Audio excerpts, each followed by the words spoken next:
Poland, a country of 38 million inhabitants whose diaspora abroad, or at least people who declare to have Polish ancestry, is estimated to 20 million individuals, mostly in the United States of America. As being one of Europe's largest diaspora around the world, Polish diaspora has been frequently portrayed in welcoming countries' popular culture. Popular culture, a word that we hear more and more often. Its definition, however, is not simple to state, but we can assume that popular culture can be defined by a type of culture that is shared by a large part of the population, in opposition of elite culture. Popular culture has been blooming during the 19th century and the interwar period in a movement that we can call the democratization of culture. Industry who favored diffusion and public education who favored reception by a wider population led to the rise of popular culture as a consumption product. Today, more than ever before, and with internet, popular culture is spreading itself across countries and across continents. Therefore, both the commercial and political potential have grown important concerning this popular culture. Every media is a way to communicate ideas and representation of several things, and this same popular culture is a great part of what Joseph Nye called soft power, the ability of changing public opinion and politics without physical force or giving money to persuade. And when it comes to represent ethnic groups like the Poles, we often tend to emphasize particular stereotypes, thus leading to a cycle of continuation of those stereotypes. Those stereotypes are not always innocent. They're reflecting the state of integration and the attitude of the population towards the Poles. I am not a Polak! People from Poland are Poles, they are not Polacks! So according to those mass media and popular culture, what is a Pole? Among the many Poles featured in fictional works, we could start with the Tennessee Williams play A Streetcar Named Desire, and its adaptation on the big screen by Elia Kazan in 1951. One of the main characters, named Stanley Kowalski, is actually Polish and cumulates both the flows of the Poles and the working class. Stanley works in a factory in New Orleans and is married with his wife Stella, a French-American. He is quite uptight, argues frequently with his wife, and regularly commit domestic violence. Several characters in the play calls him an ape or a Polak, which often seem much. I am not a Polak! People from Poland are Poles, they are not Polacks! But what I am is 100% American. I'm born and raised in the greatest country on this earth, and I'm proud of it. And don't you ever call me a Polak. The close association with the two words, ape and Polak, is pretty violent. When Stella gives birth to their son, Stanley got drunk and raped his sister-in-law Blanche. Not only this character represents the stereotypes of an ignorant and drunk Polish guy, he is a brute, he's violent, his main occupation are bullying, gambling and sex, and he never feels guilty about his actions. But he does love his work and put much energy in it. The same energy he used for sex or for beating his wife, showing that although being brutes, Polish workers were quite obedient and efficient. In the 70s and 80s, a lot of sitcoms were broadcast on TV. Among them, Barney Miller, set in a police station in New York City. It was gathering thousands of spectators around colorful characters like Barney and Liz Miller, Susan Fish, and the detective Wojciechowicz. The detective Wojciechowicz joined the US Marine Corps, fought in Vietnam, and joined the New York Police Department. One could think that due to this experience he would be recognized as an equal by his colleagues. But in fact, they keep talking about his Polish origins and rarely succeed to pronounce his name correctly, calling him Wojciech instead. Wojciechowicz is naive, quite ignorant and inefficient at work. He always failed the exam to become sergeant. Although sharing some similarities with Stanley Kowalski, he is far more likable as he plays the clown of the show. But let's switch to another character. William Joseph Błaszkowicz from the Wolfenstein franchise. Błaszkowicz is the main protagonist in every Wolfenstein game, a world where the Nazis have won the war and are fighting the resistance. He was the son of two Polish immigrants, but he has every characteristic of the classic American war hero. The interesting thing to notice, though, is his physical appearance. He's a tall, muscular and handsome man. Błaszkowicz has blue eyes, blonde short hair, and a strong chin and neck. He is the perfect representation of Eastern manliness, a proof that even being depicted as rude and tough, Polish men usually tend to be represented as appealing and sexy. In those three cases, we can already see persistent stereotypes about the Poles. For the physical appearance, nothing to complain about. The Polish man is well depicted. In fact, his body is his main interest, as his work often involves physical strength. This representation of the Poles will even be used by a Polish tourist agency, as some West European countries were frightened about the flood of Polish plumber after the EU integration of 2004. But concerning their intellectual abilities, they're often stupid, in a bad way like Stanley Kowalski, or in a funny way like Wojciechowicz. Blaszkowicz turns out to be okay, but still the story is focusing much more on his physical skills. But we can also find some Polish characters who are going on the opposite way. In the 70s, the American sitcom All in Family became really popular in the US, mostly because of the societal issues it discussed. It was narrating the story of the Bunkers, a classical WASP family led by Archie Bunker, a conservative yet sympathetic guy. But his life went into a mess as he encountered Michael. Michael Stivic is Gloria Bunker's Polish-American husband.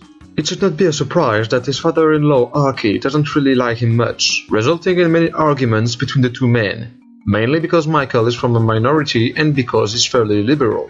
Where you from? Oh, Chicago. I mean, where are your people from? They're from Poland.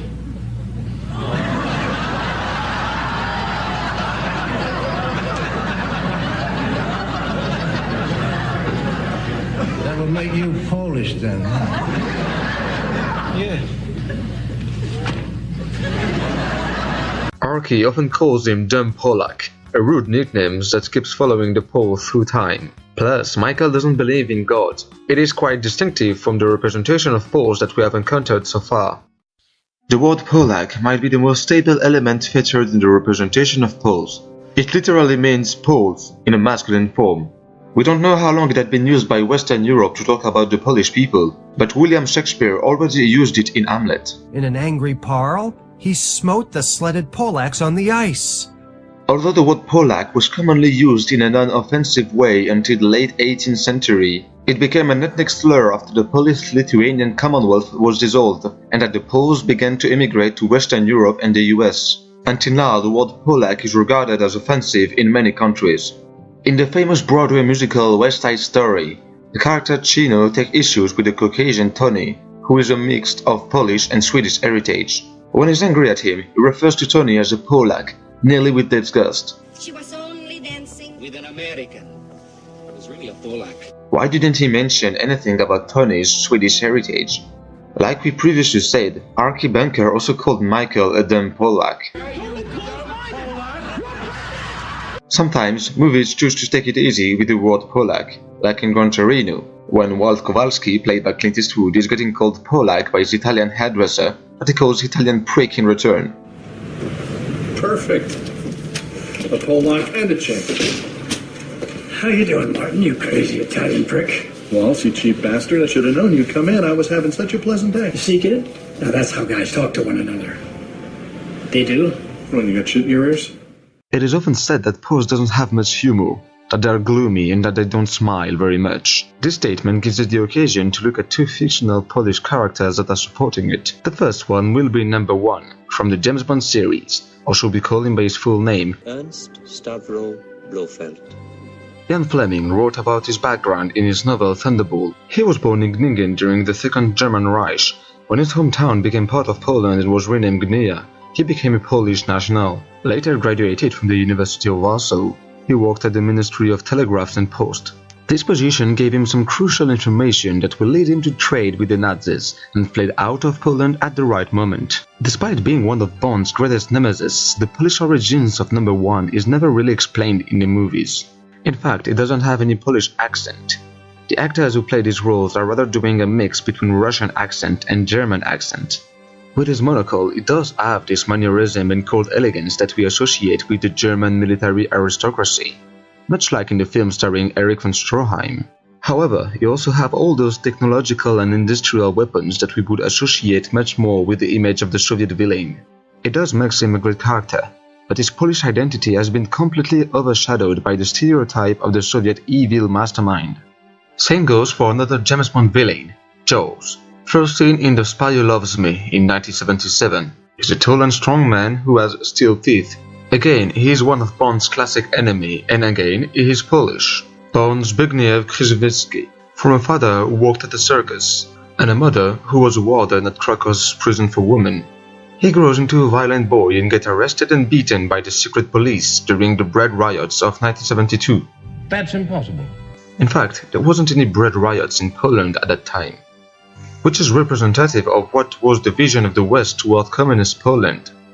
What can we say about those two villains? It appears that whenever they had a strong Polish heritage, they either looked like the stereotype of the German or the Russian bad guy.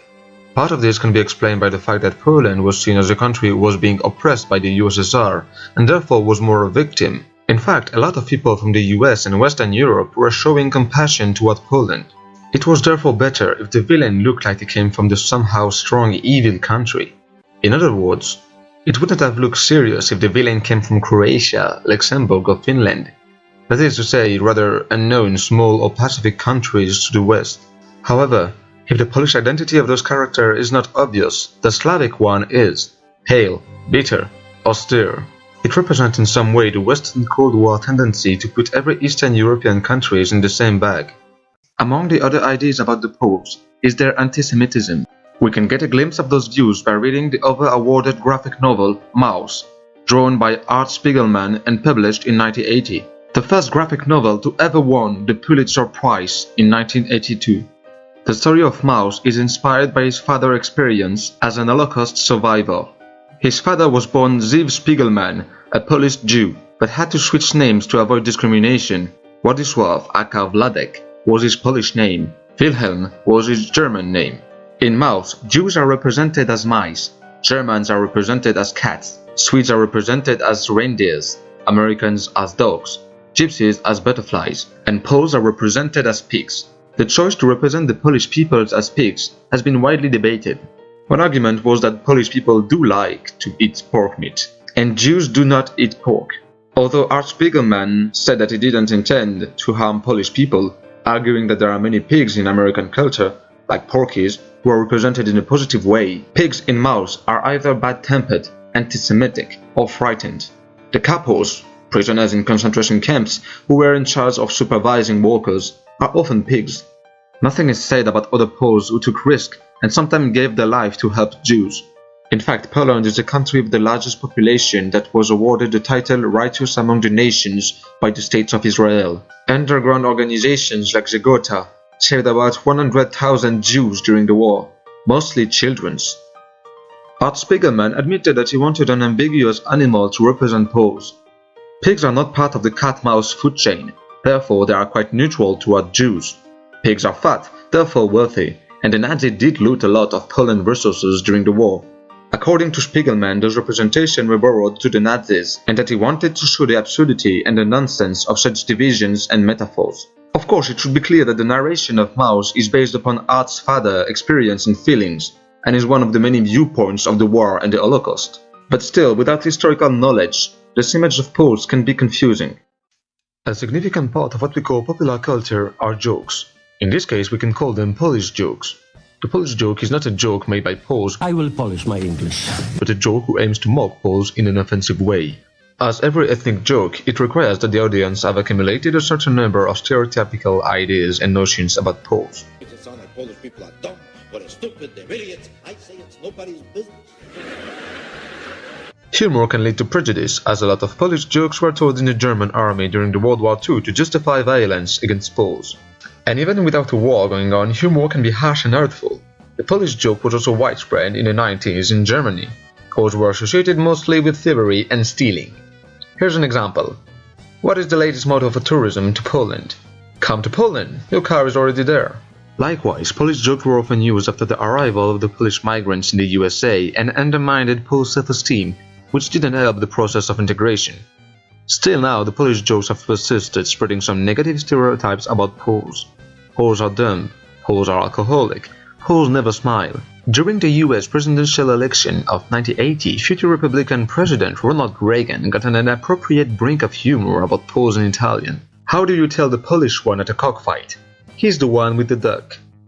How do you tell the Italian one? He's the one who bets on the duck. And how do you tell when the mafia's there? The duck wins. Why would the people who are not Polish laugh if not because they have integrated into their minds some negative cliché that makes them do the comic association? That is just the stupid Polish guy being stupid.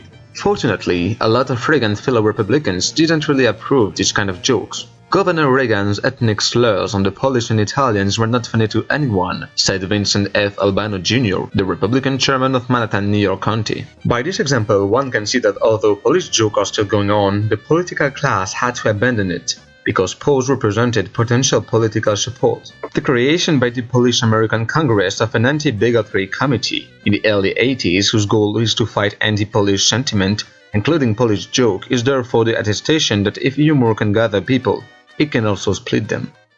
With the end of the Cold War, Western Europe is slowly but surely rediscovering Eastern Europe culture and history. The rich past of Poland has been forgotten for a long time, and there was a strong tendency to overshadow more than 1,000 years of history by only 37 years of communism.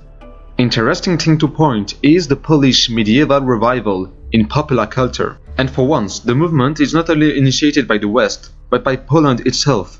The historical novel With Fire and Sword, wrote in 1886 by Henryk Sienkiewicz, which took place in the 17th century Polish-Lithuanian Commonwealth, has been recently brought back in a video game in 2011.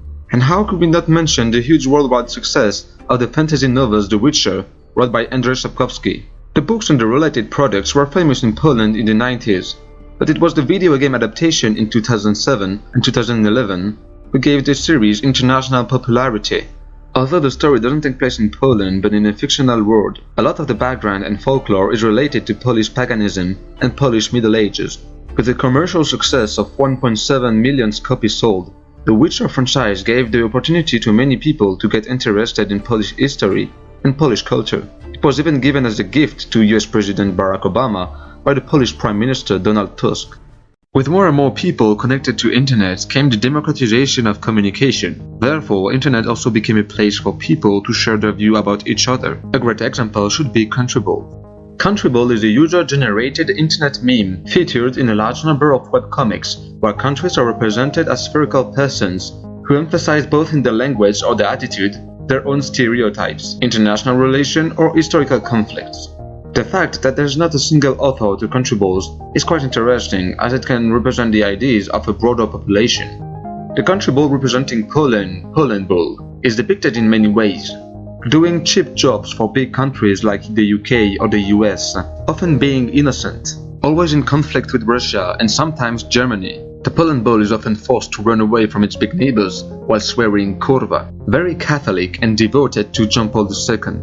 Poland Bull considered itself, and is considered by others, as a poor, sometimes weak country who always dream about being powerful again. So as surprising it may be, stereotypes about Poles are quite stable over 1 century. So overall, we can see that over 70 years of recent history, the image of the Poles according to Western popular culture, if the term Western even has sense since the Cold War ended, is pretty stable. We still have this representation of a strong, good-looking, simple-minded man who has a tendency to drink too much alcohol. Hey, I'm Irish! Oh, wait, I'm Polish! As for Polish women, apart from being generally depicted as attractive, charming ladies, nothing seems really consistent. However, with the community abroad whose economic and social conditions have improved, a more Western-integrated Poland as well as globalization, it is very likely that the representations of Poles might evolve quickly in the years to come. But still, one should always remember to check twice about what he thinks he knows, as ethnic mocking can be harmful and unfair. It's like a Polish joke. What? Well, if somebody came up to you and said, how many Poles does it take to make popcorn? You wouldn't appreciate that, would you? No. And I can understand that. But I could never feel what you're feeling, because I'm not Polish. Yeah, I guess that makes sense. I can understand it, but that's as close as I can get. Yeah. Yeah, all right. Thanks, Martin.